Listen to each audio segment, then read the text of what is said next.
What counts is marks ನಾವು. ಈಗ ನಿಮಗೆ ಮೆಡಿಕಲ್ ಬೇಕು ಅಂತಂದರೆ ನೀಟ್ ಪಾಸ್ ಆಗಲೇಬೇಕು ವಿತ್ ಹೈ ಸ್ಟ್ಯಾಂಡರ್ಡ್ಸ್. ಇಲ್ಲ ಒಂದು ಇಂಜಿನಿಯರಿಂಗ್ ಹೋಗಬೇಕು ಅಂತಂದರೆ ಸಿ ಇ ಟಿ ಬೇಕೇ ಬೇಕು. ಸೊ ಈ C E T, NEET, J double E ಸೇರಿದಂತೆ ಬೇರೆ ಬೇರೆ ಕೋಚಿಂಗ್, ಅದಕ್ಕೆ ಯಾವ ರೀತಿ ಮಕ್ಕಳನ್ನ ಪ್ರಿಪೇರ್ ಮಾಡ್ತಾ ಇದ್ದೀರಿ ಸರ್?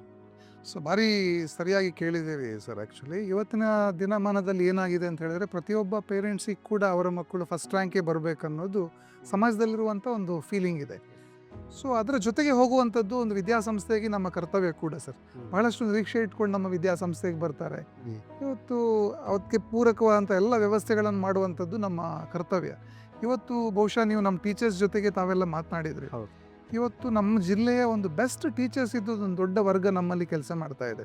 ನಾವು ನಮ್ಮ ಟೀಚರ್ಸನ್ನು ಆಯ್ಕೆ ಮಾಡುವಾಗ ಯಾವುದೇ ಇನ್ಫ್ಲುಯೆನ್ಸನ್ನು ಕನ್ಸಿಡರ್ ಮಾಡಿಲ್ಲ, ಅಥವಾ ಯಾವುದೇ ಜಾತಿ ನೋಡಿಲ್ಲ, ಯಾವುದೇ ಹಿನ್ನೆಲೆಯನ್ನು ನೋಡದೆ ಓನ್ಲಿ ಆನ್ ಮೆರಿಟ್, ಅವರ ಕ್ಯಾಲಿಬರ್ ಮೇಲೆ, ಅವರ ಎಕ್ಸ್ಪೀರಿಯನ್ಸ್ ಮೇಲೆ, ಅವರ ಕ್ವಾಲಿಟಿ ಮೇಲೆ ನಾವು ನಮ್ಮ ಟೀಚರ್ಸನ್ನು ತೊಗೊಂಡಿದ್ದೀವಿ. ಸೊ ಬೆಸ್ಟ್ ಟೀಚರ್ಸ್ ಇದ್ದಾರೆ. ಉದಾಹರಣೆಗೆ ನಮ್ಮಲ್ಲಿ ಪಿ ಯು ಸಿಗೆ ಅಡ್ಮಿಷನ್ ಆದಂಥ ಸ್ಟೂಡೆಂಟ್ಗೆ ಅವ ಸೈನ್ಸ್ ತಗೊಂಡ ಅಂತ ಹೇಳಿದ್ರೆ ಸಿ ಇ ಟಿ, ನೀಟ್ ಮತ್ತು ಜೆ ಪರ್ಫೆಕ್ಟ್ ಕೋಚಿಂಗ್ ಜೂನಿಂದಲೇ ಶುರು ಆಗುತ್ತೆ. Along with N C R T ಅಂದರೆ P U C regular syllabus ಜೊತೆಗೆ C E T, NEET, J E coaching ಕೂಡ ಜೊತೆಗೆ ನಡೀತದೆ. ಪ್ರತಿ ವಾರ ಎಕ್ಸಾಮ್ ಮಾಡ್ತಾರೆ, ಪ್ರತಿನಿತ್ಯ ಅದನ್ನು ಓದಿಸುವಂಥದ್ದು, ಫಾಲೋಅಪ್ ಮಾಡುವಂಥದ್ದು, ಕ್ವಶನ್ ಸಾಲ್ವ್ ಮಾಡುವಂಥದ್ದು, ಪ್ರತಿ ವಾರ ಎಕ್ಸಾಮ್ಸ್ ಮಾಡುವಂಥದ್ದು, ರಿಸಲ್ಟ್ ಎನಾಲಿಸಿಸ್ ಮಾಡುವಂಥದ್ದು. ಸಪೋಸ್ ಒಂದು ಯಾವುದೋ ಒಂದು ಎಕ್ಸಾಮಲ್ಲಿ ಸ್ಟೂಡೆಂಟ್ ಹಿಂದೆ ಬಿದ್ದಿದ್ದಾನೆ.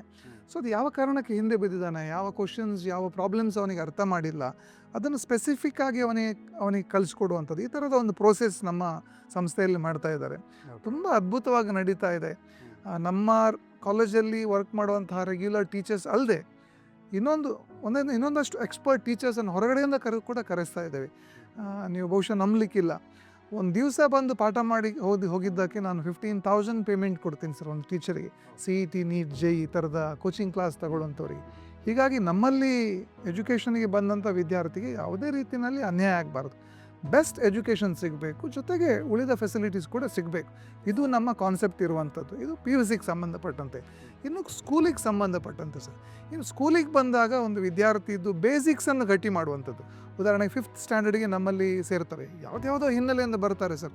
ಸರಿಯಾದ ಅಕ್ಷರಗಳನ್ನು ಬರೀಲಿಕ್ಕೆ ಬರೋದಿಲ್ಲ ಅವರಿಗೆ, ಹ್ಯಾಂಡ್ ರೈಟಿಂಗ್ ಚೆನ್ನಾಗಿರೋದಿಲ್ಲ, ಒಂದು ವಾಕ್ಯ ರಚನೆ ಮಾಡಲಿಕ್ಕೆ ಬರೋದಿಲ್ಲ, ಸೈನ್ಸ್ ಮ್ಯಾಥ್ಸ್ ಇದ್ದು ಬೇಸಿಕ್ಸ್ ಚೆನ್ನಾಗಿರೋದಿಲ್ಲ. ಇಂಥ ಸಾಕಷ್ಟು ವಿದ್ಯಾರ್ಥಿಗಳು ನಮ್ಮಲ್ಲಿ ಬರ್ತಾರೆ.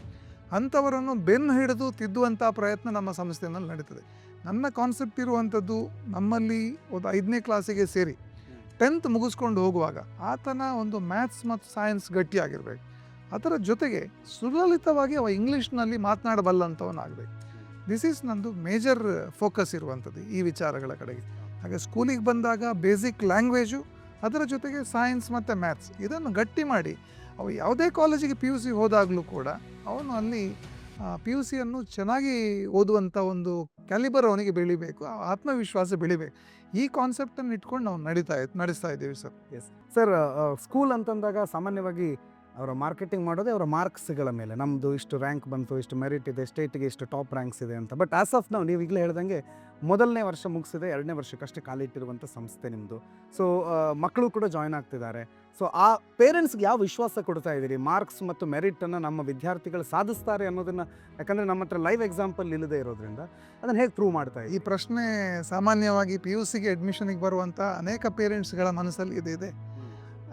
ನಾನು ಅವರಿಗೆ ಕೊಡುವಂಥ ಉತ್ತರ ಏನು ಅಂತ ಹೇಳಿದ್ರೆ, ನಮ್ಮ ಹತ್ರ ಒಳ್ಳೆಯ ಒಂದು ಟೀಚಿಂಗ್ ಟೀಮ್ ಇದೆ, ಮತ್ತು ನಮಗೊಂದು ಬದ್ಧತೆ ಇದೆ. ನಾವು ಈಗ ಈ ವಿದ್ಯಾಸಂಸ್ಥೆಯನ್ನು ಈ ಮಟ್ಟಕ್ಕೆ ಬೆಳೆಸಬೇಕು ಅಂತ ಹೇಳಿದ್ರೆ ಸಹಜವಾಗಿ ಒಂದಷ್ಟು ಆರ್ಥಿಕವಾದಂಥ ಹೊರೆಯನ್ನು ನಾವು ಹೊತ್ಕೊಂಡಿದ್ದೀವಿ.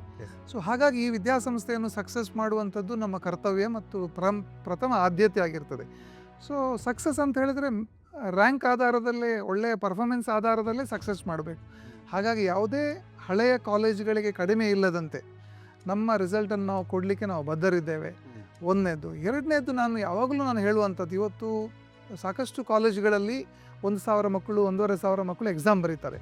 ಆದರೆ ರ್ಯಾಂಕ್ ಪಡೆಯುವಂಥದ್ದು ಅಥವಾ ಸಕ್ಸಸ್ ಇರುವಂಥದ್ದು ಎಷ್ಟು ಅಂತ ಹೇಳಿದ್ರೆ 15ರಿಂದ 20% ವಿದ್ಯಾರ್ಥಿಗಳು. ಸೊ ಆ 20% ಯಾರು ಇರ್ತಾರೆ ಅಂತ ಹೇಳಿದ್ರೆ ಚೆನ್ನಾಗಿ ಪ್ರಯತ್ನ ಮಾಡುವಂಥ ವಿದ್ಯಾರ್ಥಿಗಳು. ವಿಶೇಷವಾಗಿ ಪಿ ಯು ಸಿ ಹಂತದಲ್ಲಿ ನಾನು ವಿದ್ಯಾರ್ಥಿಗಳಿಗೆ ಹೇಳುವಂಥದ್ದು, ನಮ್ಮ ಕಡೆಯಿಂದ ಪ್ರಯತ್ನ ಅದು 30% ಇದ್ದರೆ 70% ಪ್ರಯತ್ನ ಪಡಬೇಕಾಗಿರುವಂಥದ್ದು ಯಾರು ಅಂತ ಹೇಳಿದ್ರೆ ವಿದ್ಯಾರ್ಥಿಗಳು. ಪಿ ಯು ಸಿ ಅನ್ನುವಂಥದ್ದು ಒಂದು ತಪಸ್ಸು ಸರ್.